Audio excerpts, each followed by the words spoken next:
నరసరావుపేటలో గంజాయి అమ్ముతున్న 2 మహిళలతో సహా 3 అరెస్ట్.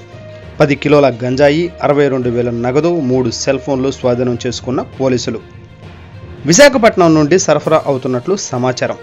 అరెస్ట్ అయిన వాళ్ళ ఫోన్స్ ద్వారా దీని వెనుక ఉన్న నెట్వర్క్ను వెలుగులోకి తెస్తాం. K Nageswararao, DSP, Narasaraopet.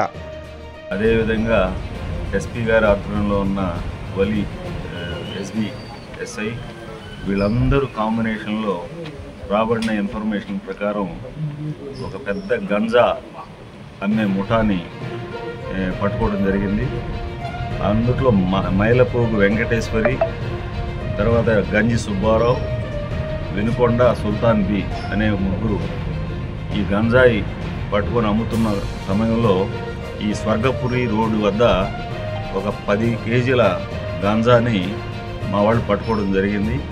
అదేవిధంగా వాళ్ళని చెక్ చేస్తే 3 సెల్ ఫోన్లు, 62,000 రూపాయలు క్యాష్ కూడా దొరకడం జరిగింది. దీని వెనక చాలా విచారించాల్సింది ఉంది. ఇది వైజాగ్ నుంచి తీసుకొచ్చి ఇక్కడ అమ్మటం ఉన్నట్టుగా కొంత ఇన్ఫర్మేషన్ ఉంది. దీంట్లో చాలా ఇంకా ఇన్వెస్టిగేషన్ చేసి ఇంకా చాలామందిని పట్టుకోవాల్సింది ఉంది. ప్రస్తుతం వీళ్ళని అరెస్ట్ చేసి వీళ్ళ దగ్గర ఇవన్నీ స్వాధీనం చేసుకొని మరి ఈ రోజున రిమాండ్కి పంపిస్తున్నాం.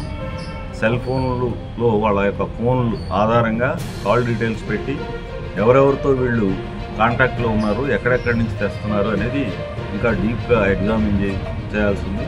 ఫర్దర్ డీటెయిల్స్ ఉంటే మీకు మళ్ళీ చెప్తాం.